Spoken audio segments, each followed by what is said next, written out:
अस्सलामुअलैकुम। जी प्रेस के खास अपडेट में आपका खैर मकदम और स्वागत है। ईरान पर थोपी गई जंग के बाद अमेरिका और इसराइल हर तरफ मात खाए और हर तरफ उसे नाकामी ही नाकामी हाथ लगी। अमेरिका और इसराइल ईरान पर गैर कानूनी जंग को थोप कर अपने अहदाफ को हासिल करने में मुकम्मल तौर पर नाकाम रहे। ईरान में ना निजाम बदला और ना ही एटमी अहदाफ को हासिल कर सके।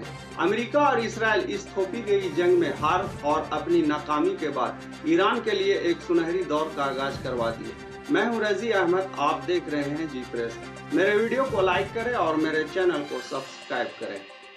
ईरान की इस जीत पर इसराइली अखबार मारिफ ने एतराफ़ किया है कि अमेरिका और इसराइल दोनों ने इस जंग में स्ट्रेटेजिक हथियार डालने और मैदान जंग से पसपाई इख्तियार करने के साथ ईरान के फैसला कुन फतह व जीत के साथ खत्म हुआ।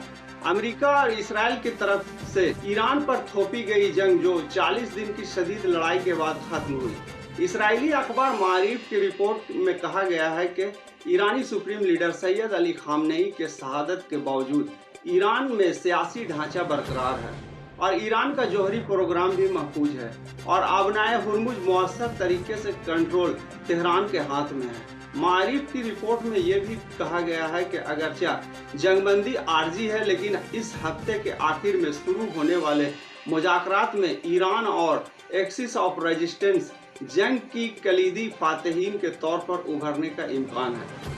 रिपोर्ट में यह भी कहा गया है कि अमेरिका और इसराइली अफवाज को बड़े पैमाने पर शिकस्त से दोचार किया गया है, जिसकी तवील मुद्दत तक असर होगा।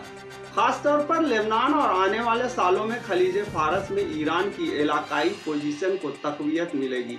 इसराइली अखबार ने इस बात पर भी जोर दिया कि ईरान ने वाशिंगटन की तजवीज़ को मुस्तरद करते हुए बड़े पैमाने पर अपने शर्त का मुआहदा अमेरिका पर मुसल्लत कर दिया है। पूरी जंग के दौरान ईरान ने मकबूजा फ़लस्तीन में इसराइली और अमेरिकी असासों और खलीज फारस में अमेरिकी फौजी अड्डों को निशाना बनाने का सिलसिला जारी रखा।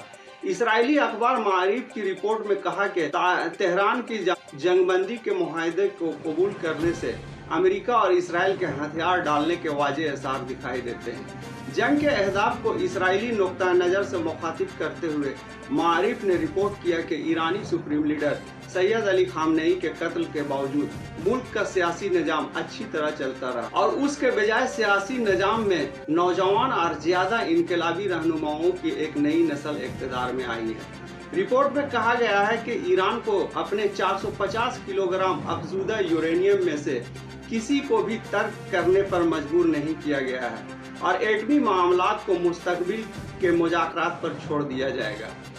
अब तक के लिए इतना ही। मेरे वीडियो को लाइक करें और मेरे चैनल को सब्सक्राइब करें।